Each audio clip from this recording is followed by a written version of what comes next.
सत श्री अकाल, स्वागत है तुहाडा सारिਆਂ ਦਾ ਸਾਡੇ ਇਸ ਖਾਸ ਪ੍ਰੋਗਰਾਮ ਇਨ ਫੋਕਸ ਦੇ ਵਿੱਚ। ਮੈਂ ਹਾਂ ਰੁਪਿੰਦਰ ਕੌਰ। ਅੱਜ ਇੱਕ ਬਹੁਤ ਹੀ ਖਾਸ ਮਹਿਮਾਨ ਸਾਡੇ ਨਾਲ ਇਸ ਸਟੂਡੀਓ ਵਿੱਚ ਮੌਜੂਦ ਨੇ। ਪੰਜਾਬ ਬੀਜੇਪੀ ਦੇ ਪ੍ਰਧਾਨ ਤੇ minister of state for empowerment and social justice Vijay Sampla ਜੀ। ਸਤਿ ਸ਼੍ਰੀ ਅਕਾਲ ਜੀ, ਸਵਾਗਤ ਹੈ ਤੁਹਾਡਾ ਕੈਨੇਡਾ ਵਿੱਚ ਤੇ ਸਾਡੇ ਸਟੂਡੀਓ ਵਿੱਚ। ਮੇਰੇ ਵੱਲੋਂ ਵੀ पीटीसी पंजाबी कैनेडा दे और इन फोकस देख रहे इस प्रोग्राम के सारे ਸਰੋਤਾਂ ਨੂੰ ਪਿਆਰ ਭਰੀ ਸਤਿ ਸ਼੍ਰੀ ਅਕਾਲ ਜੀ। ਵਿਜੇ ਜੀ, ਸਭ ਤੋਂ ਪਹਿਲਾਂ ਤਾਂ ਇਹੀ ਜਾਣਨਾ ਚਾਹਾਂਗੇ ਤੁਹਾਡੀ ਇਹ ਜਿਹੜੀ ਵਿਜ਼ਿਟ ਹੈ ਕੈਨੇਡਾ ਵਿਜ਼ਿਟ ਦਾ ਮੁੱਖ ਮਕਸਦ ਕੀ ਹੈਗਾ? ਸ਼ਰੀ ਦੇ ਵਿੱਚ ਵੈਂਕੂਵਰ ਦੇ ਜਿਹੜੀ ਲక్ష్ਮੀ ਨਾਰਾਇਣ ਮੰਦਿਰ ਵੱਲੋਂ ਆਜ਼ਾਦੀ ਦੀ ਇਸ 71ਵੀਂ ਵਰ੍ਹੇਗੰਢ ਦੇ ਉੱਤੇ ਇੱਕ ਇੰਡੀਆ ਡੇ ਦਾ ਪ੍ਰੋਗਰਾਮ ਰੱਖਿਆ ਸੀ। ਉਹਦੇ ਵਿੱਚ ਮੈਨੂੰ ਸ਼ਿਰਕਤ ਕਰਨ ਲਈ ਸੱਦਾ ਮਿਲਿਆ ਸੀ ਔਰ ਉਹਦੇ ਸੱਦੇ ਦੇ ਉੱਤੇ ਹੀ ਮੈਂ ਇੱਥੇ ਆਇਆ ਸੀ। ਸੋ 2-3 ਦਿਨ ਉੱਥੇ ਰਹਿਣ ਤੋਂ ਬਾਅਦ 2-3 ਦਿਨ ਇੱਥੇ ਰਹਾਂਗਾ ਔਰ ਇਸ ਤੋਂ ਬਾਅਦ ਮੇਰੀ ਜਿਹੜੀ ਵਾਪਸੀ ਹੈ। ਸੋ ਇਹ ਜਿਹੜੇ 2-4 ਦਿਨਾਂ ਦੇ ਵਿੱਚ ਵੱਧ ਤੋਂ ਵੱਧ ਲੋਕਾਂ ਨਾਲ ਜੁੜਿਆ ਜਾਵੇ, ਉਹਦੇ ਲਈ ਤੁਹਾਡਾ ਮਾਧਿਅਮ ਜਿਹੜਾ ਹੈ ਮੈਨੂੰ ਜ਼ਿਆਦਾ ਵਧੀਆ ਹੈ ਕਿ ਤਾਂ ਕਿ ਉਹਦੇ ਨਾਲ ਆਪਣੀ ਗੱਲ ਰੱਖਣ ਦਾ ਔਰ ਤੁਹਾਡੀ ਲੋਕਾਂ ਦੀਆਂ ਭਾਵਨਾਵਾਂ ਸੁਣਨ ਦਾ ਵੀ ਜਿਹੜਾ ਹੈ ਉਹ ਮੌਕਾ ਮਿਲਦਾ ਹੈ ਔਰ ਇਹਦੇ ਵਿੱਚ ਉਹਦਾ ਲਾਹਾ ਲੈਣ ਦਾ ਵੀ ਅਸੀਂ ਨਾਲ ਇੱਕ ਪੰਥ 2-3 ਕਾਜ ਕਰ ਰਹੇ। ਜੀ ਜ਼ਰੂਰ। ਤੁਸੀਂ ਕਮਿਊਨਿਟੀ ਵਿੱਚ ਵਿਚਰ ਰਹੇ ਹੋ, ਕਈ ਇਵੈਂਟਸ ਵੀ ਤੁਸੀਂ ਅਟੈਂਡ ਕੀਤੇ ਨੇ, ਗੈਦਰਿੰਗਸ ਵਿੱਚ ਗਏ ਹੋ। ਕਿਸ ਤਰ੍ਹਾਂ ਦੀ ਫੀਡਬੈਕ ਤੁਹਾਨੂੰ ਐਨਆਰਆਈਜ਼ ਵੱਲੋਂ ਮਿਲ ਰਹੀ ਹੈ?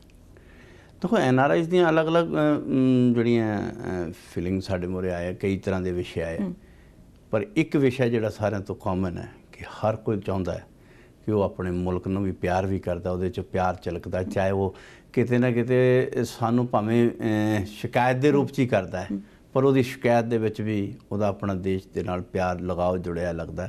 ਔਰ ਹਰ ਕੋਈ ਚਾਹੁੰਦਾ ਹੈ ਕਿ ਚਾਹੇ ਉਹ ਕਿਸੇ ਤਰੀਕੇ ਨਾਲ ਸਵਾਲ ਦੇ ਜਵਾਬ ਉਹਨੇ ਕਿਸੇ ਤਰ੍ਹਾਂ ਦਾ ਵੀ ਸਵਾਲ ਕੀਤਾ, ਪਰ ਉਹਦਾ ਮਕਸਦ ਇਹੀ ਸੀ ਕਿ ਮੇਰਾ ਦੇਸ਼ ਜਿਹੜਾ ਆ ਉਹ ਲੋਕਾਂ ਦੇ ਵਿੱਚ ਸੁੱਚਾ ਸੱਚਾ ਬਣ ਕੇ ਉੱਭਰੇ ਔਰ ਕਿਤੇ ਵੀ ਕੋਈ ਕਿੰਤੂ ਪਰੰਤੂ ਨਾ ਰਹੇ।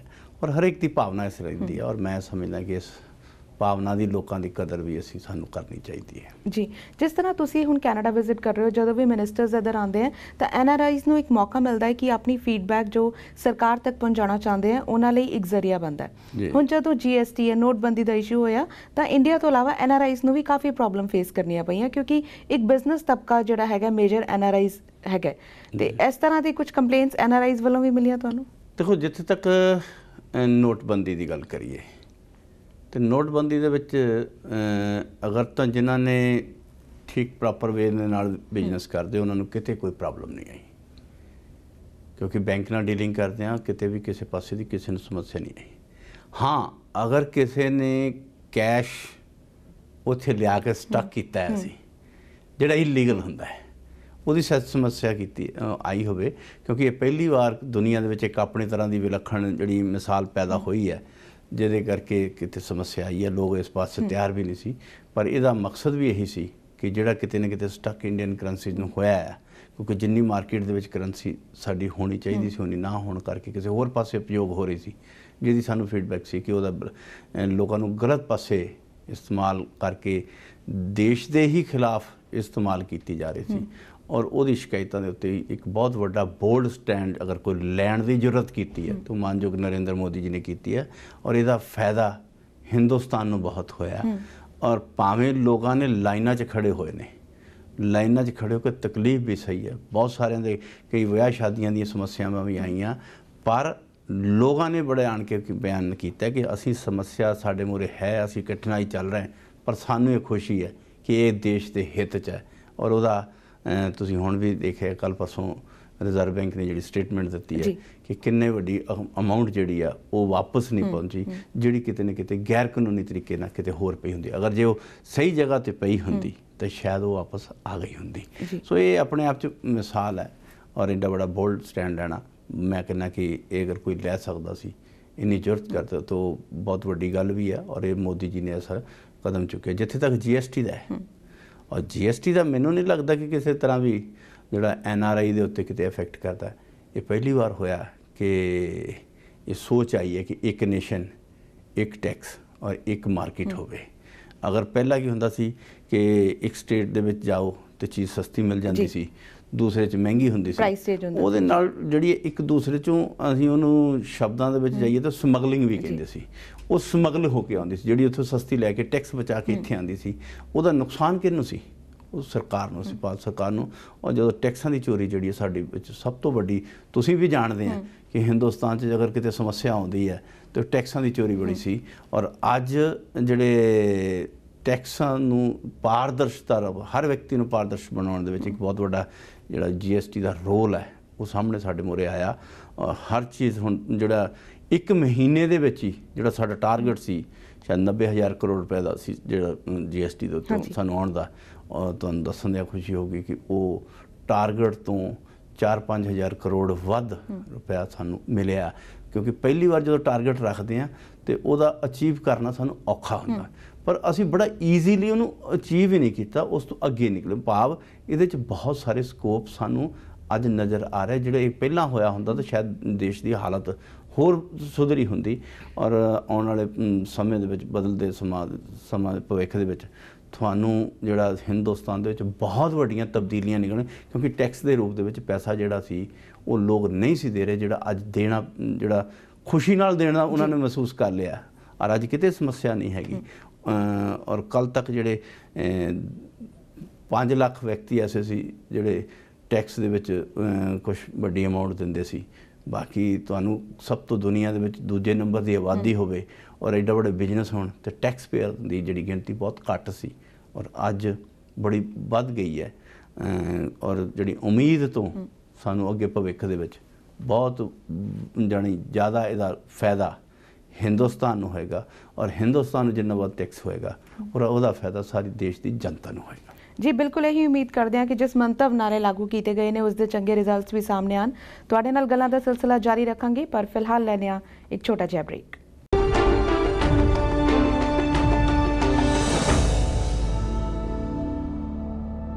ਬ੍ਰੇਕ ਤੋਂ ਬਾਅਦ ਇੱਕ ਵਾਰੀ ਫਿਰ ਤੋਂ ਤੁਹਾਡਾ ਸਵਾਗਤ ਹੈ। ਵਿਜੇ ਜੀ, ਹੋਰ ਮੁੱਦੇ ਵੱਲ ਚੱਲਦੇ ਹਾਂ। ਮਿਸ਼ਨ 2019 ਕੀ ਹੈ? ਦੇਖੋ, ਜੇ ਮਿਸ਼ਨ 2019 ਨੂੰ ਲੈ ਕੇ ਤੁਹਾਡਾ ਮਕਸਦ ਹੋਏਗਾ 2019 ਨੂੰ ਚੁਣਾਵ ਨੂੰ ਲੈ ਕੇ, ਪਰ ਮਾਨਯੋਗ ਮੋਦੀ ਜੀ ਦੇ ਨੇਤਰਤਵ ਜਿਹੜੀ ਸਰਕਾਰ ਚੱਲ ਰਹੀ ਹੈ ਉਹ ਮਤਲਬ ਮਹਿਜ ਵੋਟਾਂ ਲੈਣਾ ਨਹੀਂ ਹੈ, ਮਹਿਜ ਵੋਟਾਂ ਲਈ ਕੰਮ ਕਰਨਾ ਨਹੀਂ ਹੈ। ਮਹਿਜ ਉਹਨਾਂ ਦਾ ਕੰਮ ਦੇਸ਼ ਦੇ ਪ੍ਰਤੀ ਜਿਹੜੀ ਸਾਡੀ ਸ਼ਰਧ ਹੈ, ਜਿਹੜੀ ਸਾਡੀ ਡਿਊਟੀ ਹੈ, ਉਹਨੂੰ ਨਿਭਾਉਣਾ ਹੈ। और पहले प्रधानमंत्री ਜਿਹੜੇ ਕਹਿ ਰਹੇ ਨੇ कि ना मैं अपने लिए आया हूँ ना मैं अपनों के लिए आया हूँ। और ये गल सिर्फ महज भाषण ਤੇ ਮਾਈਕ ਤੇ ਨਹੀਂ, ਇਹ ਸਾਡੀਆਂ ਇੰਟਰਨਲ ਮੀਟਿੰਗਾਂ ਉਹਨਾਂ ਦੇ ਵਿੱਚ ਵੀ ਬੜੇ ਸਖਤੀ ਨਾਲ ਉਹਨਾਂ ਨੂੰ ਫੋਲੋ ਅਪ ਕਰਨ ਦੇ ਲਈ ਦਿਸ਼ਾ ਨਿਰਦੇਸ਼ ਵੀ ਹੁੰਦੇ ਨੇ। ਸੋ ਜਿੱਥੇ ਅਸੀਂ ਅੱਜ ਕਰ ਰਹੇ ਹਾਂ ਤਾਂ ਉੱਥੇ ਲਕਸ਼ ਸਾਡਾ 2019 ਨਹੀਂ ਹੈ। ਸਾਡਾ ਲਕਸ਼ ਜਿਹੜਾ ਆ ਉਹ ਦੇਸ਼ ਨੂੰ ਵਿਕਸਿਤ ਕਰਨ ਦਾ ਹੈ ਔਰ ਉਹਦੇ ਲਈ ਸਾਨੂੰ ਜਿਹੜਾ समय कोई टारगेट 2019 मन के नहीं, जोड़ा अच्छा नया भारत के संकल्प जोड़ा असी किया संकल्प से सिद्धि वो 2022 तक का असी जोड़ा टीचा रखा है। ये साडा मनना है कि 9 अगस्त 1942 ਨੂੰ अंग्रेजों भारत छोड़ो की मुहिम शुरू हुई सी और वो जदों देश की जनता ने संकल्प ले लिया, भाव देश की जनता ने मान लिया कि असीं करना ही करना है, देश की आज़ादी लैनी ही लैनी है, तो वो संकल्प ने उहदे नतीजे वाजों 15 अगस्त 1947 ਨੂੰ ਸਾਨੂੰ आज़ादी मिल गई। और अज प्रधानमंत्री जी ने कहा कि जदों 75 वरे होणगे, अज आज़ादी की अंग्रेजों भारत छोड़ो की 75वीं वर्षगांठ मनाई है और अगले 5 साल बाद जो असी देश की आज़ादी की 75वीं वर्षगांठ मनावांगे तो वो उन्होंने सानू सारिਆਂ ਨੂੰ आह्वान किया देश के सारे नागरिकों ਨੂੰ कि असी फिर संकल्प लईए, संकल्प से सिद्धि वाला आप देश का नया भारत बनाने लई, न्यू इंडिया जोड़ा बनाने दे लई। और न्यू इंडिया भारत तो भारत है, न्यू इंडिया मतलब अज का जोड़ा भारत लोगों की सोच में बदलते हुए विकसित करने का भारत है और वो संकल्प लेना। अज संकल्प लाँगे तो 5 साल जो 1942 का 1942 तो 1947 तक का जो असीं उहदे नतीजे कढ़ सकते हैं तो अज तो साढ़े को टैक्नोलॉजी के अगे भी बहुत है, पर फिर भी 2017 तो 2022 तक का टीचा रखा है कि असीं नया भारत बनाना है। और जो असीं टीचे जिहदे जाति पात तो मुक्त होना चाहिए, आतंकवाद तो मुक्त होना चाहिए, संप्रदाय तो वाद तो मुक्त होना चाहिए, भाव हिंदू मुस्लिम सिख ईसाई की जी असीं गल करते हैं उस विवाद तो मुक्त होना चाहिए है, आतंकवाद तो मुक्त होना चाहिए, गरीबी नाम की चीज़ नहीं होनी चाहिए। और जोड़ा स्वच्छ भारत, साफ सुथरा भारत। और स्वच्छता मतलब जोड़े बहुत सारे लोग सिर्फ यही समझते हैं कि शायद स्वच्छता मतलब एक कूड़ा कचरा असीं चक के सिट दिता, उन्हें नहीं। स्वच्छता पर मतलब सिर्फ वो सड़क का कचरा या किसी डस्टबिन में सिटिया कचरा नहीं है। कचरा जोड़ा किसी तरह की भी बुराई है और किसी तरह की भी गंदगी है उन्हें दूर करना, ਔਰ ਉਹ ਗੰਦਗੀ ਤੁਹਾਡੇ ਦਿਮਾਗ ਸਾਡੇ ਦਿਮਾਗ 'ਚ ਵੀ ਹੋ ਸਕਦੀ ਹੈ, ਗੰਦਗੀ ਸਾਡੇ ਜਿਹੜੇ ਹੈ ਪ੍ਰਸ਼ਾਸਨਿਕ ਸਿਸਟਮ ਦੇ ਵਿੱਚ ਵੀ ਹੈ, ਗੰਦਗੀ ਸਾਡੀ ਰਾਜਨੀਤੀ ਦੀ ਸੋਚ ਦੇ ਵਿੱਚ ਵੀ ਹੈ, ਔਰ ਗੰਦਗੀ ਹਰ ਤਰ੍ਹਾਂ ਦੀ ਕਿਸੇ ਵੀ ਤਰ੍ਹਾਂ ਦੀ ਸਮਾਜ ਜਿਹੜੀਆਂ ਬੁਰਾਈਆਂ ਉਹਨੂੰ ਪਰੇ ਕਰਨਾ। ਔਰ ਜਿਹੜਾ 1942 'ਚ ਅਸੀਂ ਅੰਗਰੇਜ਼ੋ ਭਾਰਤ ਛੋੜੋ ਗਿਆ ਸੀ ਔਰ 2017 ਤੋਂ ਅਸੀਂ ਸਾਰੀਆਂ ਬੁਰਾਈਆਂ ਨੂੰ ਕਹਿਣਾ ਕਿ ਬੁਰਾਈਆਂ ਨੂੰ ਭਾਰਤ ਛੋੜੋ, ਆਤੰਕਵਾਦ ਭਾਰਤ ਛੋੜੋ, ਭ੍ਰਿਸ਼ਟਾਚਾਰ ਭਾਰਤ ਛੋੜੋ, ਐਸੀ ਬੁਰਾਈਆਂ ਨੂੰ ਸਾਰਿਆਂ ਨੂੰ ਅਸੀਂ ਇਹ ਮੁਕਤ ਕਰਨ ਦੇ ਲਈ ਅਸੀਂ ਆਹਵਾਨ ਕੀਤਾ। ਪਰ 2022 ਦਾ ਜਿਹੜਾ ਟੀਚਾ ਰੱਖਿਆ ਗਿਆ ਇੱਕ ਸਵੱਛ ਅਸੀਂ ਕਹੀਏ ਕਿ ਕਲੀਨ ਇਮੇਜ ਇੰਡੀਆ ਦੀ ਹੁਣ ਇੱਕ ਸਾਹਮਣੇ ਆਏਗੀ। ਬੇਸ਼ੱਕ ਉਹਦੇ ਲਈ ਵਿਕਾਸ ਦਾ ਨਾਰਾ ਦਿੱਤਾ ਗਿਆ, ਇੰਡੀਆ ਨੂੰ ਡਿਜੀਟਲਾਈਜ਼ ਕਰਨ ਦੀ ਕੋਸ਼ਿਸ਼ ਕੀਤੀ ਜਾ ਰਹੀ ਹੈ, ਹੋਰ ਕਾਫੀ ਕੰਮ ਕੀਤੇ ਜਾ ਰਹੇ ਨੇ, ਪਰ ਅਜਿਹੇ ਵਿੱਚ ਉਪ ਰਾਸ਼ਟਰਪਤੀ ਦਾ ਇਹ ਬਿਆਨ ਆਣਾ ਕਿ ਮਾਈਨੋਰਿਟੀਜ਼ ਇੰਡੀਆ ਵਿੱਚ ਸਿਕਿਉਰ ਨਹੀਂ ਨੇ। ਦੇਖੋ ਇਹ ਮੈਂ ਇਸ ਬਿਆਨ ਨੂੰ ਮੰਦਭਾਗਾ ਕਹਿ ਸਕਦਾ ਔਰ ਇਹਦੀ ਜਿਹੜੀ ਪੂਰੇ ਦੇਸ਼ ਦੇ ਵਿੱਚ ਇਹਦੀ ਕਿਸੇ ਨੇ ਵੀ ਸ਼ਲਾਘਾ ਨਹੀਂ ਕੀਤੀ। ਈਵਨ ਦੈਨ ਮਾਈਨੋਰਿਟੀ ਨੇ ਵੀ ਇਹ ਕਿਹਾ ਕਿ ਅਸੀਂ ਅਗਰ ਕਿਤੇ ਸੁਰੱਖਿਅਤ ਹਾਂ ਤਾਂ ਜਿਹੜਾ ਉਹ ਸਾਨੂੰ ਸਭ ਤੋਂ ਜ਼ਿਆਦਾ ਕਿਤੇ ਸੁਰੱਖਿਅਤ ਪਲੇਸ ਨਜ਼ਰ ਆ ਰਿਹਾ ਉਹ ਹਿੰਦੁਸਤਾਨ ਹੈ। ਇਹ ਅਸੀਂ ਨਹੀਂ, ਇਹਦੇ ਮਾਈਨੋਰਿਟੀ ਨੇ ਵੀ ਉਹਨਾਂ ਦੀ ਕਮਿਊਨਿਟੀ ਨੇ ਹੀ ਉਹਨਾਂ ਨੂੰ ਜਵਾਬ ਦਿੱਤਾ ਹੈ। ਪਰ ਮੇਰਾ ਖਿਆਲ ਕਿ ਇੱਕ ਵਿਅਕਤੀ ਨੇ 10 ਸਾਲ ਜਿਹੜਾ ਹੈ ਸੱਤਾ ਦਾ ਸੁੱਖ ਵੀ ਭੋਗਿਆ ਹੋਵੇ ਔਰ ਜਾਂਦਾ ਹੋਇਆ ਇਹ ਕਹਿ ਜਾਏ ਔਰ ਦੇਸ਼ ਦੀ ਸਰਵਉੱਚ ਪੋਸਟ, ਮੇਰਾ ਖਿਆਲ ਇਹ ਕਿਸੇ ਨਾ ਕਿਸੇ ਤਰੀਕੇ ਨਾਲ ਇੱਕ ਨਿੰਦਣਯੋਗ ਮੈਂ ਇਹਨੂੰ ਕਹਿ ਸਕਦਾ, ਇਸ ਘਟਨਾ ਦਾ ਸਮਰਥਨ ਨਹੀਂ ਕਰ ਸਕਦੇ। ਸੋ ਇਹ ਸੋਚ ਜਿਹੜੀ ਹੈ ਇਹ ਵੀ ਸੋਚ ਡਿਵੈਲਪ ਨਾ ਹੋਵੇ, ਇਹ ਵੀ ਜਿਹੜੀ ਹੈ ਸੰਪਰਦਾਇ ਮੁਕਤ ਭਾਰਤ ਦਾ ਇਹ ਵੀ 2022 ਜਿਹੜੇ ਟੀਚਿਆਂ ਦੇ ਵਿੱਚ ਉਹ ਵੀ ਨਾਲ ਰੱਖਿਆ। ਔਰ ਸਾਡੀ ਡਿਊਟੀ ਜਿਹੜੀ ਹੈ ਸਿਰਫ ਵੋਟ ਲੈਣਾ ਔਰ ਵੋਟ ਲੈ ਕੇ ਰਾਜਨੀਤੀ ਸੱਤਾ ਸੁੱਖ ਇਸ ਦਾ ਭੋਗ ਕਰਨਾ, ਐਸਾ ਨਹੀਂ ਹੈ। ਪ੍ਰਧਾਨ ਮੰਤਰੀ ਜੀ ਨੇ ਸਮਾਜਿਕ ਜਿਹੜੀਆਂ ਜ਼ਿੰਮੇਵਾਰੀਆਂ ਔਰ ਜਿਹੜੀਆਂ ਉਹਨਾਂ ਤੋਂ ਵੀ ਸਾਨੂੰ ਕੰਮ ਕਰਨ ਲੱਗਿਆ ਔਰ ਇੱਕ ਬੇਟੀ ਬਚਾਓ ਬੇਟੀ ਪੜ੍ਹਾਓ, ਕਿਉਂਕਿ ਬਹੁਤ ਸਾਰੇ ਲੋਕਾਂ ਦੇ ਵਿੱਚ ਸਾਡੇ ਸਿਸਟਮ ਦੇ ਵਿੱਚ ਕਿਤੇ ਬੇਟੀ ਨੂੰ ਲੈ ਕੇ ਕਿਤੇ ਨਾ ਕਿਤੇ ਗਲਤ ਸੋਚ ਉਤਪੰਨ ਹੋਈ ਸੀ ਔਰ ਉਸ ਸੋਚ ਨੂੰ ਕਲੀਅਰ ਕਰਨ ਲਈ, ਕਿਉਂਕਿ ਤੁਹਾਡੇ ਮਨ 'ਚ ਵੀ ਕਿਉਂਕਿ ਕਿ ਮਹਿਲਾ ਦੇ ਰੂਪ ਦੇ ਵਿੱਚ ਤੁਹਾਡੇ ਮਨ 'ਚ ਵੀ ਕਈ ਇਸ ਤਰ੍ਹਾਂ ਦੇ ਸਵਾਲ ਉੱਠ ਰਹੇ ਹੋਣਗੇ, ਪਰ ਉਹਦੀ ਸ਼ੁਰੂਆਤ ਉਹ ਸਵਾਲ ਕੱਲ੍ਹ ਨੂੰ ਨਾ ਉੱਠਣ, ਇਹਦੀ ਸ਼ੁਰੂਆਤ ਬੇਟੀ ਬਚਾਓ ਬੇਟੀ ਪੜ੍ਹਾਓ ਦੇ ਮਾਧਿਅਮ ਦੇ ਨਾਲ ਹੋ ਰਿਹਾ। ਔਰ ਇੱਥੇ ਨਹੀਂ, ਅੱਜ ਸਾਡੇ ਦੇਸ਼ ਦੇ ਵਿੱਚ ਸਭ ਤੋਂ ਵੱਡੀ ਜਿਹੜੀ ਸਮੱਸਿਆ ਭਰੂਣ ਹੱਤਿਆ ਦੀ ਹੈ, ਉਹਦੇ ਲਈ ਬੇਟੀ ਬਚਾਓ ਬੇਟੀ ਪੜ੍ਹਾਓ ਵੀ, ਉਸ ਤੋਂ ਬਾਅਦ ਤੁਹਾਡਾ ਪਰਿਆਵਰਣ ਪਾਣੀ ਬਚਾਓ ਇਹ, ਔਰ ਉਹਦੇ ਲਈ ਸਾਨੂੰ ਨਾਅਰਾ ਵੀ ਦਿੱਤਾ ਹੈ ਕਿ ਜਨ ਧਨ ਵਨ ਧਨ ਔਰ ਜਲ ਧਨ। ਜਨ ਧਨ ਦਾ ਮਤਲਬ ਸਾਡਾ ਆਪਸੀ ਭਾਈਚਾਰਕ ਸਾਂਝ, ਕਮਿਊਨਿਟੀ ਤੋਂ ਉੱਠ ਕੇ ਸੰਪਰਦਾਇਕ ਤੋਂ ਉੱਠ ਕੇ ਇੱਕ ਦੂਸਰੇ ਦੇ ਨਾਲ ਭਾਈਚਾਰਕ ਸਾਂਝ ਸਾਡੀ ਹੋਣੀ ਚਾਹੀਦੀ ਹੈ। ਭਾਈਚਾਰਕ ਜਿਹੜੀ ਗੁਰੂਆਂ ਦਾ ਸਾਨੂੰ ਸੰਦੇਸ਼ ਵੀ ਹੈ ਕਿ ਭਾਈਚਾਰਕ ਸਾਂਝੀਵਾਲਤਾ ਦੀ ਅਸੀਂ ਕੰਮ ਕਰਦੇ ਹਾਂ, ਉਸ ਦੇ ਵਿਸ਼ੇ ਦੇ ਉੱਤੇ ਵੀ ਅਸੀਂ ਕਹੀਏ ਜਨ ਧਨ ਜਲ ਧਨ। ਅੱਜ ਪਾਣੀ ਦੀ ਸਮੱਸਿਆ ਪੂਰੀ ਦੁਨੀਆ ਦੇ ਵਿੱਚ ਹੈ, ਪੀਣ ਵਾਲਾ ਪਾਣੀ ਤੱਕ ਕਿਸੇ ਤਰ੍ਹਾਂ ਦਾ ਵੀ ਪਾਣੀ ਦੀ ਸਮੱਸਿਆ ਆ ਰਹੀ ਹੈ ਔਰ ਉਸ ਸਮੱਸਿਆ ਦੇ ਸਮਾਧਾਨ ਲਈ ਪੂਰੇ ਸਾਰਿਆਂ ਨੂੰ ਆਹਵਾਨ ਕੀਤਾ ਕਿ ਆਪਾਂ ਕਰੇ। ਔਰ ਪਾਰਟੀ ਦੇ ਤੌਰ ਤੇ ਤਾਂ ਉਹਨਾਂ ਸਾਰਿਆਂ ਨੂੰ ਕਿਹਾ ਹੀ ਹੈ, ਪਰ ਇੱਕ ਆਮ ਪ੍ਰਧਾਨ ਮੰਤਰੀ ਦੇ ਨਾਤੇ ਪੂਰੇ ਦੇਸ਼ ਨੂੰ ਇਹ ਆਹਵਾਨ ਕੀਤਾ ਕਿ ਅਸੀਂ ਜਲ ਧਨ ਦੇ ਉੱਤੇ ਵੀ ਕੰਮ ਕਰੀਏ ਔਰ ਵਨ ਧਨ ਜਿਹੜੀ ਤੁਸੀਂ ਦੇਖ ਰਹੇ ਹੋ ਕਿ ਪਰਿਆਵਰਣ ਚੌਗਿਰਤਾ ਨੂੰ ਠੀਕ ਠਾਕ ਕਰਨ ਲਈ, ਉਹਦੇ ਲਈ ਵੀ ਅਸੀਂ ਸਾਰੇ ਕੰਮ ਕਰੀਏ। ਸਰਕਾਰਾਂ ਕੰਮ ਕਰ ਸਕਦੀਆਂ, ਕੰਮ ਕਰਦੀਆਂ, ਪਰ ਜਿੰਨਾ ਚਿਰ ਦੇਸ਼ ਦੀ ਜਨਤਾ ਉਹਦੇ ਲਈ ਸਹਿਯੋਗ ਲਈ ਅੱਗੇ ਨਹੀਂ ਆਉਂਦੀ ਉਹਨਾਂ ਚਿਰ ਅਸੀਂ ਸਕਸੈਸ ਨਹੀਂ ਹੋ ਸਕਦੇ। ਇਸ ਕਰਕੇ ਦੇਸ਼ ਦੀ ਜਨਤਾ ਨੂੰ ਪੂਰੀ ਜਿਹੜੀ ਮਾਨਯੋਗ ਪ੍ਰਧਾਨ ਮੰਤਰੀ ਜੀ ਨੇ ਆਹਵਾਨ ਵੀ ਕੀਤਾ ਹੈ ਕਿ ਜਨ ਧਨ ਜਲ ਧਨ ਔਰ ਵਨ ਧਨ ਦੇ ਉੱਤੇ ਵੀ ਅਸੀਂ ਕੰਮ ਕਰੀਏ ਔਰ ਅੱਜ ਸੰਕਲਪ ਸੇ ਸਿੱਧੀ ਤੱਕ ਨਇਆ ਭਾਰਤ ਬਣਾਉਣ ਦੇ ਵਿੱਚ ਕਰੀਏ। ਔਰ ਇੱਥੇ ਸਰਕਾਰਾਂ ਆਪਣਾ ਪੱਖ ਰੱਖਣਗੀਆਂ, ਪਰ ਇੱਕ ਨਾਗਰਿਕ ਹੋਣ ਦੇ ਨਾਤੇ ਸਾਨੂੰ ਸਾਰਿਆਂ ਨੂੰ ਇਹਦੇ 'ਚ ਮਿਲ ਕੇ ਕੰਮ ਕਰਨਾ ਜੀ। ਪਰ ਇਹ ਜਿਹੜੀ ਮੋਦੀ ਲਹਿਰ ਹੈ ਜਾਂ ਵਿਕਾਸ ਦੀ ਜਿਹੜੀ ਲਹਿਰ ਛਿੜੀ ਗਈ ਹੈ, ਪੰਜਾਬ ਦੀ ਗੱਲ ਕਰੀਏ ਤਾਂ ਤੁਸੀਂ ਪੰਜਾਬ ਬੀਜੇਪੀ ਦੇ ਪ੍ਰਧਾਨ ਹੋ, ਮੋਦੀ ਲਹਿਰ ਪੰਜਾਬ ਵਿੱਚ ਨਹੀਂ ਚੱਲੀ। ਦੇਖੋ ਜਿਹੜੇ ਪੰਜਾਬ ਦੇ ਵਿੱਚ ਕਿਉਂ ਨਹੀਂ ਚੱਲ ਪਈ, ਇਹਦੇ ਕਈ ਕਾਰਨ ਹੋ ਸਕਦੇ ਆ, ਪਰ ਮੈਨੂੰ ਕਈਆਂ ਨੇ ਇੱਥੇ ਜਦੋਂ ਮੈਂ ਆਇਆ ਤਾਂ ਕਈਆਂ ਨੇ ਇੱਦਾਂ ਦੇ ਸਵਾਲ ਵੀ ਕੀਤੇ ਕਿ ਤੁਸੀਂ ਸ਼ਾਇਦ ਪੰਜਾਬ ਵੱਲ ਧਿਆਨ ਨਹੀਂ ਦਿੱਤਾ, ਪੰਜਾਬ ਨੂੰ ਵਿਕਾਸ ਨਹੀਂ ਕੀਤਾ, ਇਹ ਨਹੀਂ ਕੀਤਾ। ਪਰ ਮੈਂ ਇਹ ਪਹਿਲਾਂ ਕਲੀਅਰ ਕਰ ਦਿਆਂ ਕਿ ਜਿੰਨਾ ਕੁ ਕੰਮ ਅਸੀਂ ਪੰਜਾਬ 'ਚ ਇੱਛਾ ਜਾਣੀ ਹੋਣਾ ਚਾਹੀਦਾ ਸੀ ਉਸ ਤੋਂ ਵੱਧ ਕੀਤਾ ਹੈ। ਪਰ ਕਮੀ ਕਿੱਥੇ ਮੈਂ ਵੀ ਉਹ ਵੀ ਕਮੀ ਕਿ ਅਸੀਂ ਕੰਮ ਕਿਤੇ ਕੰਮ ਕਰਨ ਘੱਟ ਨਹੀਂ ਕੀਤਾ ਕਿਸੇ ਵੀ ਪੱਖੋਂ ਦੇ ਲਈ, ਪਰ ਸ਼ਾਇਦ ਲੋਕਾਂ ਦੇ ਵਿੱਚ ਜਿਸ ਤਰ੍ਹਾਂ ਦੇ ਪ੍ਰਚਾਰ ਦੂਸਰੇ ਵਧੀਆ ਕਰ ਸਕਦੇ, ਸ਼ਾਇਦ ਅਸੀਂ ਉਹਨਾਂ ਨਹੀਂ ਕਰ ਪਾਏ, ਉਸ ਨੂੰ ਆਪਣਾ ਕੰਮ ਸਮਝਾ ਨਹੀਂ ਪਾਏ। ਅਸੀਂ ਆਪਣਾ ਕੰਮ ਆਪਣੇ ਇੱਕ ਫਰਜ਼ ਦੇ ਤੌਰ ਤੇ ਡਿਊਟੀ ਦੇ ਤੌਰ ਤੇ ਕਰਕੇ ਚਲੇ ਗਏ, ਪਰ ਜਿਸ ਤਰ੍ਹਾਂ ਦੀ ਬਾਕੀਆਂ ਨੇ ਉਸ ਨੂੰ ਪ੍ਰਚਾਰ ਨੂੰ ਦੂਸਰੇ ਤਰੀਕੇ ਨਾਲ। ਯਾਨੀ ਤੁਸੀਂ ਮੰਨਦੇ ਹੋ ਜਿਹੜੀ ਮਨ ਕੀ ਬਾਤ ਹੈ ਉਹ ਮਨ ਕੀ ਬਾਤ ਪੰਜਾਬ ਦੇ ਲੋਕਾਂ ਤੱਕ ਨਹੀਂ ਪਹੁੰਚ ਸਕੀ? ਮਨ ਕੀ ਬਾਤ ਬਾਅਦ ਦੀ ਗੱਲ ਹੈ, ਮੈਂ ਉਸ ਤੋਂ ਪਹਿਲਾਂ ਦੀ ਗੱਲ ਕਰਦਾ, ਉਸ ਤੋਂ ਪਹਿਲਾਂ ਵੀ ਗੱਲ ਕਰਦਾ। ਜੇ ਤੁਸੀਂ ਮੰਨ ਲਓ ਅਗਰ ਵਿਕਾਸ ਦੀ ਗੱਲ ਕਰੀਏ ਤਾਂ ਸੜਕਾਂ ਦੀ ਗੱਲ ਕਰੀਏ, ਅੱਜ ਸੜਕਾਂ 6 ਮਾਰਗੀ 4 ਮਾਰਗੀ ਪੰਜਾਬ 'ਚ ਕਿਸੇ ਵੀ ਸੜਕ ਤੇ ਚਲ ਜਾਓ ਔਰ ਕਿਸੇ ਵੀ ਸੜਕ ਦਾ ਇਤਿਹਾਸ ਦੇਖੋਗੇ ਉਦੋਂ ਹੀ ਬਣੀ ਹੈ ਜਦੋਂ ਸਾਡੀ ਭਾਵ ਅਕਾਲੀ ਭਾਜਪਾ ਦੀ ਸਰਕਾਰ ਸੀ। ਅੱਜ ਤੁਸੀਂ ਕਿਸੇ ਵੀ ਸਿਵਲ ਹਸਪਤਾਲ, ਮੈਂ ਕਿਸੇ ਇੱਕ ਦੀ ਸੜਕ ਦੀ ਔਰ ਕਿਸੇ ਇੱਕ ਹਸਪੀਟਲ ਦੀ ਗੱਲ ਨਹੀਂ ਕਰ ਰਿਹਾ, ਜ਼ਿਲ੍ਹੇ ਦੇ ਮਤਲਬ ਪੰਜਾਬ ਦੇ ਸੂਬੇ 'ਚ ਜਿਹੜੇ ਮਰਜ਼ੀ ਸਿਵਲ ਹਸਪੀਟਲ ਚਲ ਜਾਓ, ਉਸ ਹਸਪੀਟਲ ਦੀ ਬਿਲਡਿੰਗ ਵੀ ਦੇਖੋਗੇ ਨਵੀਂ ਬਣੀ ਹੈ, ਸਭ ਕੁਝ ਬਣੀ, ਆਧੁਨਿਕ ਜਿਹੜੇ ਇਕਵਿਪਮੈਂਟ ਸਾਰੇ ਲਾ ਕੇ ਫਿੱਟ ਗਿਆ। ਤੇ ਉਹ ਕਦੋਂ ਬਣੇ, ਕਿਸੇ ਵੀ ਬਿਲਡਿੰਗ ਦੀ ਦੇਖੋਗੇ ਤਾਂ ਕਦੋਂ ਬਣੀ, ਜਦੋਂ ਸਾਡੀ ਸਰਕਾਰ ਸੀ। ਅੱਜ ਜਦੋਂ 5 ਮਹੀਨੇ ਬਾਅਦ ਸਰਕਾਰ ਦੂਸਰੀ ਆ ਗਈ ਤੇ ਲੋਕ ਹੁਣ ਉਸ ਕੰਮਾਂ ਨੂੰ ਕਿਉਂਕਿ ਕੰਪੈਟਲੀ ਜਦੋਂ ਦੇਖਦੇ ਆ ਤਾਂ ਯਾਦ ਕਰਦੇ ਆ। ਸੋ ਕਿਤੇ ਨਾ ਕਿਤੇ ਅਸੀਂ ਆਪਣੀ ਗੱਲ ਨੂੰ ਸਮਝਾ ਨਹੀਂ ਪਾਏ, ਔਰ ਜਿਹਦੇ ਨਤੀਜੇ ਵਜੋਂ ਅਸੀਂ ਅੱਜ ਸਰਕਾਰ ਤੋਂ ਆਪਣੇ ਲਾਂਭੇ ਹੋ ਗਏ। ਔਰ ਲੋਕਾਂ ਦਾ ਫੈਸਲਾ ਹੈ, ਲੋਕਤੰਤਰ ਦੇ ਵਿੱਚ ਜੋ ਲੋਕ ਫੈਸਲਾ ਦੇਣ ਉਹਨੂੰ ਸਾਨੂੰ ਸਿਰ ਖੜੇ ਮੱਥੇ ਸਵੀਕਾਰ ਵੀ ਕਰਨਾ ਚਾਹੀਦਾ, ਔਰ ਆਪਣੀਆਂ ਕਮੀਆਂ ਪੇਸ਼ੀਆਂ ਨੂੰ ਠੀਕ ਕਰਦੇ ਹੋਏ ਅੱਗੇ ਕੰਮ ਕਰਨਾ ਚਾਹੀਦਾ। ਉਹਦੇ ਵਿੱਚ ਅਸੀਂ ਲੱਗੇ ਹਾਂ। ਬਿਲਕੁਲ ਲੋਕਾਂ ਦਾ ਫੈਸਲਾ ਹੈ। ਗੱਲ ਇਸੇ ਤਰ੍ਹਾਂ ਜਾਰੀ ਰਹੇਗੀ, ਪਰ ਫਿਲਹਾਲ ਲੈਣੇ ਆ ਇੱਕ ਛੋਟਾ ਜਿਹਾ ਬ੍ਰੇਕ।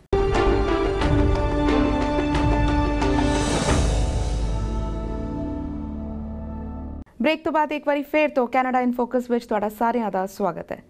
ਵਿਜੇ ਜੀ, ਹੁਣ ਗੁਰਦਾਸਪੁਰ ਦੀ ਜ਼ਿਮਨੀ ਚੋਣ ਆ ਰਹੀ ਹੈ।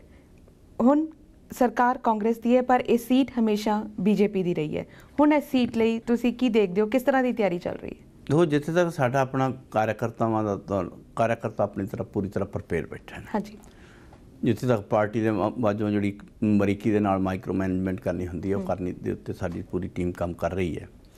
ਪਰ ਅਸੀਂ ਉਹਨੂੰ ਆਪਣੀ ਪਾਰਟੀ ਦੇ ਤੌਰ 'ਤੇ ਅਲੱਗ-ਅਲੱਗ ਸੈਗਮੈਂਟ ਦੇ ਵਿੱਚ ਵੰਡਿਆ ਵੀ ਹੈ। ਅਸੀਂ ਪਹਿਲਾਂ ਤਾਂ ਇਹ ਹੈ ਕਿ ਪੂਰੀ ਤਰ੍ਹਾਂ ਤਿਆਰ ਬੈਠੇ ਹਾਂ। ਭਾਰਤੀ ਜਨਤਾ ਪਾਰਟੀ ਦੇ ਵਿੱਚ ਕਿਸੇ ਤਰ੍ਹਾਂ ਦੇ ਕਾਰਿਆਕਰਤਾ ਦੇ ਵਿੱਚ ਨਮੋਸ਼ੀ ਨਹੀਂ ਹੈ, ਪੂਰੀ ਤਰ੍ਹਾਂ ਤਿਆਰ ਬੈਠੇ ਨੇ। ਔਰ ਰਹਿ ਗਈ ਗੱਲ ਕੌਣ ਆਏਗਾ, ਇਹ ਸਾਡਾ ਹਾਈਕਮਾਨ ਤੈਅ ਕਰਦਾ ਹੈ ਜੀ। ਔਰ ਉਹਦੇ ਲਈ ਇੱਕ ਸਿਸਟਮ ਹੈ ਕਿ ਸਾਡੇ ਵੱਲੋਂ ਅਸੀਂ ਜੋ ਲੋਕਾਂ ਦੀ ਭਾਵਨਾਵਾਂ ਨੂੰ ਸੁਣ ਕੇ 2-4 ਨਾਂ ਸਾਡੇ ਕੋਲ ਜਿਹੜੇ ਆਉਂਦੇ ਆ ਉਹਨਾਂ ਦੇ ਉੱਤੇ ਚਰਚਾ ਕਰਦੇ ਹੋਏ ਅਸੀਂ ਕੇਂਦਰ ਨੂੰ ਆਪਣੀ ਗੱਲ ਰੱਖਦੇ ਹਾਂ। ਔਰ ਉਹਦੇ 'ਚ ਜਿਹੜੀ ਕੇਂਦਰ ਆਪਣੇ ਹਿਸਾਬ ਨਾਲ ਫੀਡਬੈਕ ਲੈ ਕੇ ਕੋਈ ਵੀ ਜਿਹੜਾ ਕਿਉਂਕਿ ਮੇਨ ਫਾਈਨਲ ਇਹਦਾ ਕਰਨ ਵਾਲਾ ਉਹ ਪਾਰਲੀਮੈਂਟਰੀ ਬੋਰਡ ਹੁੰਦਾ ਹੈ, ਉਹੀ ਫਾਈਨਲ ਕਰੇਗਾ। ਸੋ ਪਰ ਜਿਸ ਤਰ੍ਹਾਂ ਦੀਆਂ ਖਬਰਾਂ ਨੇ ਕਿ ਇਸ ਵਾਰ ਦੋਵੇਂ ਪਾਰਟੀਆਂ ਵੱਲੋਂ ਕ੍ਰਿਕਟਰਸ ਆਮਨੇ ਸਾਹਮਣੇ ਲਿਆਂਦੇ ਜਾਣਗੇ, ਕੀ ਇਹ ਸਹੀ ਹੈ? ਨਹੀਂ, ਬਾਕੀਆਂ ਦਾ ਤਾਂ ਮੈਨੂੰ ਪਤਾ ਨਹੀਂ, ਸਾਡੇ ਵੱਲੋਂ ਇਹ ਗੱਲ ਸਹੀ ਨਹੀਂ ਹੈ ਜੀ। ਕੌਣ ਹੋਏਗਾ ਕੌਣ ਨਹੀਂ ਹੋਏਗਾ ਇਹ ਕਿਸੇ ਨੂੰ ਵੀ ਨਹੀਂ ਪਤਾ। ਔਰ ਮੈਂ ਇਹ ਕਹਾਂਗਾ ਕਿ ਅੱਜ ਦੀ ਡੇਟ 'ਚ ਕੋਈ ਕਹੇਗਾ ਬੜੇ ਵੱਡੇ ਸੂਤਰ ਹੋਣਗੇ, ਇਹ ਹੋਣਗੇ। ਅੱਜ ਦੀ ਡੇਟ ਦੇ ਵਿੱਚ ਅਗਰ ਤੁਸੀਂ ਸਾਡੇ ਰਾਸ਼ਟਰੀ ਪ੍ਰਧਾਨ ਅਮਿਤ ਸ਼ਾਹ ਜੀ ਨੂੰ ਵੀ ਪੁੱਛੋਗੇ ਤਾਂ ਉਹ ਵੀ ਕਹਿਣਗੇ ਕਿ ਕੋਈ ਪਤਾ ਨਹੀਂ ਕੌਣ ਕੈਂਡੀਡੇਟ ਹੋਏਗਾ, ਕਿਉਂਕਿ ਸਾਡਾ ਇੱਕ ਯੂਨਾਨੀਮਸ ਸਾਡਾ ਇੱਕ ਬੋਰਡ ਹੈ। ਬੋਰਡ ਦੇ ਵਿੱਚ ਹੀ ਫਾਈਨਲ ਜਿਹੜਾ ਡਿਸੀਜਨ ਆ ਉਹਨੂੰ ਹੀ ਅਸੀਂ ਸਾਰਾ ਮੰਨਦੇ ਹਾਂ। ਸੋ ਉਸ ਤੋਂ ਪਹਿਲਾਂ ਕੌਣ ਹੋਏਗਾ ਕੌਣ ਨਹੀਂ ਹੋਏਗਾ, ਕਿਹੜਾ ਵੀ ਕੋਈ ਵੀ ਹੋ ਸਕਦਾ, ਹਾਲੇ ਤੱਕ ਤਾਂ ਕੋਈ ਵੀ ਹੋ ਸਕਦਾ ਹੈ ਐਸੀ ਸੁਣਦਾ। ਪਰ ਜਿਹੜਾ ਫਾਈਨਲ ਡਿਸੀਜਨ ਆ ਉਹ ਸਾਡਾ ਕੇਂਦਰ ਦੇ ਵਿੱਚ ਜਿਹੜਾ ਪਾਰਲੀਮੈਂਟਰੀ ਬੋਰਡ ਉਹੀ ਲੈਂਦਾ ਹੈ। ਔਰ ਕਾਰਿਆਕਰਤਾ ਸਾਡਾ ਪੂਰੀ ਤਰ੍ਹਾਂ ਤਿਆਰ ਬੈਠਾ ਹੈ। ਔਰ ਜਨਤਾ ਵੀ ਇਸ ਵਾਰ ਜਿਹੜਾ ਸਾਡੇ ਲਈ ਮੋਦੀ ਜੀ ਨੂੰ ਸਹਿਯੋਗ ਦੇਣ ਲਈ ਤਿਆਰ ਬੈਠੀ ਹੈ, ਕਿਉਂਕਿ ਉਹਨਾਂ ਨੇ 5 ਮਹੀਨਿਆਂ ਦੇ ਵਿੱਚ ਮੌਜੂਦਾ ਸਰਕਾਰ ਦੀਆਂ ਜਿਹੜੀਆਂ ਝੂਠੇ ਵਾਅਦੇ, ਚਾਹੇ ਉਹ ਕਿਸਾਨਾਂ ਨੂੰ ਕਰਜ਼ਾ ਮਾਫੀ ਦੀ ਸੀ, ਚਾਹੇ ਉਹ ਨੌਜਵਾਨਾਂ ਨੂੰ ਸਮਾਰਟਫੋਨ ਦੀ ਗੱਲ ਕੀਤੀ ਸੀ, ਚਾਹੇ ਉਹ ਨੌਜਵਾਨਾਂ ਨੂੰ ਨੌਕਰੀ ਹਰ ਘਰ 'ਚ ਇੱਕ ਨੌਕਰੀ ਦੇਣ ਦੀ ਗੱਲ ਕੀਤੀ ਸੀ, ਚਾਹੇ ਉਹ ਦਲਿਤ ਪਰਿਵਾਰਾਂ ਨੂੰ ਮਕਾਨਾਂ ਦੇਣ ਦੀ ਗੱਲ ਕੀਤੀ, ਪਲਾਟ ਦੇਣ ਦੀ ਗੱਲ ਕੀਤੀ। ਕਿਸੇ ਵੀ ਇੱਕ ਜਿਹੜੀ ਪਲੇਟਫਾਰਮ 'ਤੇ ਉਹ ਪੂਰੀ ਤਰ੍ਹਾਂ ਖਰੇ ਉਤਰਨਾ ਤਾਂ ਬਹੁਤ ਦੂਰ ਦੀ ਗੱਲ, ਕਿਸੇ ਯੋਜਨਾ ਨੂੰ ਲਾਗੂ ਕਰਨਾ ਤਾਂ ਬਹੁਤ ਦੂਰ ਦੀ। ਹਾਲੇ ਤੱਕ ਤਾਂ ਉਹਦੇ ਫਾਈਲ ਦੇ ਉੱਤੇ ਕੰਮ ਵੀ ਸ਼ੁਰੂ ਨਹੀਂ ਹੋਇਆ। ਜਦੋਂ ਕੰਮ ਹੀ ਨਹੀਂ ਸ਼ੁਰੂ ਹੋਇਆ, ਜਦੋਂ ਸ਼ੁਰੂਆਤ ਹੀ ਨਹੀਂ ਹੋਈ, ਉਹਦੇ ਨਤੀਜੇ ਤਾਂ ਨਿਕਲਣ ਦੀ ਆਸ ਹੀ ਨਹੀਂ ਗਈ। ਸੋ ਇਸ ਕਰਕੇ ਅੱਜ ਜਿਹੜੀ ਲੋਕ ਇਹ ਸਮਝ ਚੁੱਕੇ ਨੇ ਕਿ ਅਸੀਂ ਉਹਨੂੰ ਝੂਠੇ ਵਾਅਦਿਆਂ 'ਚ ਠਗੇ ਗਏ ਪਹਿਲਾਂ 5 ਮਹੀਨੇ ਪਹਿਲਾਂ, ਹੁਣ ਗਾਹਾਂ ਠਗੇ ਨਾ ਜਾਈਏ, ਇਹਦੇ ਲਈ ਮੇਰਾ ਖਿਆਲ ਤਿਆਰ ਬੈਠੇ ਨੇ ਜੀ। ਡੇਰਾ ਵਿਵਾਦ ਦੀ ਗੱਲ ਕਰੀਏ, ਜੋ ਸਿਚੁਏਸ਼ਨ ਇਸ ਵੇਲੇ ਪੰਜਾਬ ਹਰਿਆਣਾ ਵਿੱਚ ਬਣੀ, ਉਸ ਨੂੰ ਵੇਖਦੇ ਹੋਏ ਪੰਜਾਬ ਹਰਿਆਣਾ ਹਾਈ ਕੋਰਟ ਵੱਲੋਂ ਪ੍ਰਧਾਨ ਮੰਤਰੀ ਤੇ ਟਿੱਪਣੀ ਕੀਤੀ ਗਈ ਕਿ ਉਹ ਕਿਸੇ ਸੂਬੇ ਦੇ ਪ੍ਰਧਾਨ ਮੰਤਰੀ ਨਹੀਂ, ਕਿਸੇ ਪਾਰਟੀ ਦੇ ਪ੍ਰਧਾਨ ਮੰਤਰੀ ਨਹੀਂ, ਬਲਕਿ ਦੇਸ਼ ਦੇ ਪ੍ਰਧਾਨ ਮੰਤਰੀ ਨੇ। ਇਸ ਪੂਰੇ ਸਿਨੈਰੀਓ ਨੂੰ ਤੁਸੀਂ ਕਿਸ ਤਰ੍ਹਾਂ ਦੇਖਦੇ ਹੋ? ਦੇਖੋ, ਪ੍ਰਧਾਨ ਮੰਤਰੀ ਜਿੱਥੇ ਤੱਕ ਕਾਰਗੁਜ਼ਾਰੀ ਉਹਦੇ 'ਚ ਇਹਦੇ ਨਾਲ ਇਹਨੂੰ ਜੋੜ ਕੇ ਕਿਤੇ ਵੀ ਦੇਖਣ ਦੀ ਜਿਹੜੀ ਹੈ ਜ਼ਰੂਰਤ ਹੀ ਨਹੀਂ ਹੈ। ਕਿਹਨੇ ਕੀ ਕਿਹਾ ਮੇਰਾ ਉਹਦੇ 'ਤੇ ਨਹੀਂ ਹੈ। ਪ੍ਰਧਾਨ ਮੰਤਰੀ ਜੀ ਦੇ ਕੋਲ ਜਿਹੜਾ ਆ ਉਹ ਇਸ ਨਜ਼ਰੀਏ ਨਾਲ ਦੇਖਣਾ ਵੀ ਕਿ ਉਹ ਮੇਰਾ ਸਾਹਮਣਾ ਗਲਤ ਹੋਏਗਾ। ਔਰ ਮੈਂ ਕਹਿੰਦਾ ਕਿ ਜਿਸ ਤਰ੍ਹਾਂ ਦੇ ਹਾਲਾਤ ਰਹੇ ਨੇ, ਤੁਸੀਂ ਪਹਿਲਾਂ ਵੀ ਦੇਖਿਆ ਹੋਣਾ, ਪਹਿਲਾਂ ਜਾਟ ਅੰਦੋਲਨ ਜੇ ਉਹ ਜਾਂ ਇਸ ਤੋਂ ਇਲਾਵਾ ਵੀ ਹੋਰ ਸੂਬਿਆਂ ਦੇ ਵਿੱਚ ਵੀ ਦੇਖਿਆ, ਜਾਂ ਬਹੁਤ ਸਾਰੀਆਂ ਤੁਸੀਂ ਘਟਨਾਵਾਂ ਅਸੀਂ ਦੇਖੀਆਂ ਨੇ ਕਿਸੇ ਵੀ ਜਗ੍ਹਾ ਦੇ ਉੱਤੇ ਹੋਈਆਂ।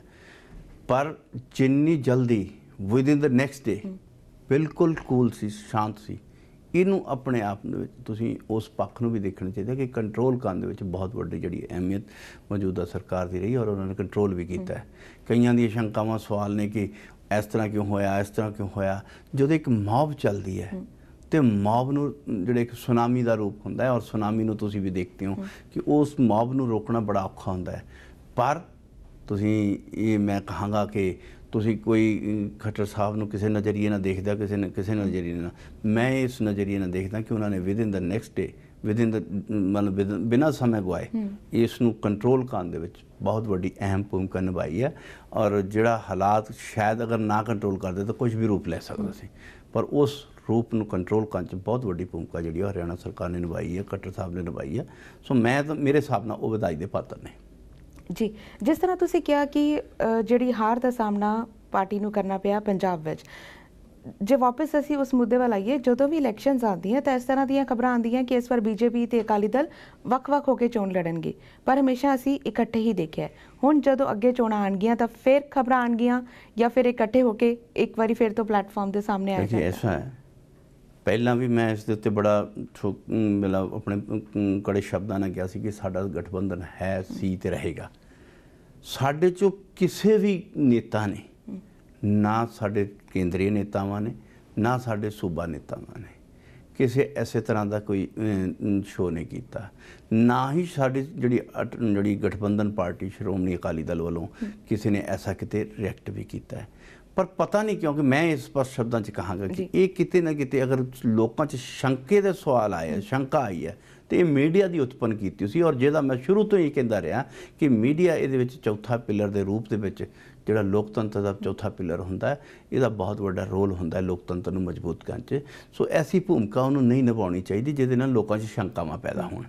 ਔਰ ਕਿਤੇ ਵੀ ਨਾ ਤਾਂ ਸਾਡੇ ਵੱਲੋਂ ਨਾ ਸ਼੍ਰੋਮਣੀ ਅਕਾਲੀ ਦਲ ਵੱਲੋਂ ਐਸਾ ਕੋਈ ਕਿਤੇ ਬਿਆਨ ਦਿੱਤਾ ਗਿਆ ਜਾਂ ਕਿਸੇ ਨੂੰ ਸੰਦੇਸ਼ ਦਿੱਤਾ ਗਿਆ ਜਾਂ ਕਿਤੇ ਸਿਗਨਲ ਦਿੱਤਾ ਗਿਆ। ਔਰ ਅੱਜ ਵੀ ਅਸੀਂ ਕਹਿੰਦੇ ਹਾਂ ਕਿ ਸਾਡਾ ਗਠਬੰਧਨ ਸੀ, ਹੈ ਤੇ ਰਹਿਣਾ ਹੈ।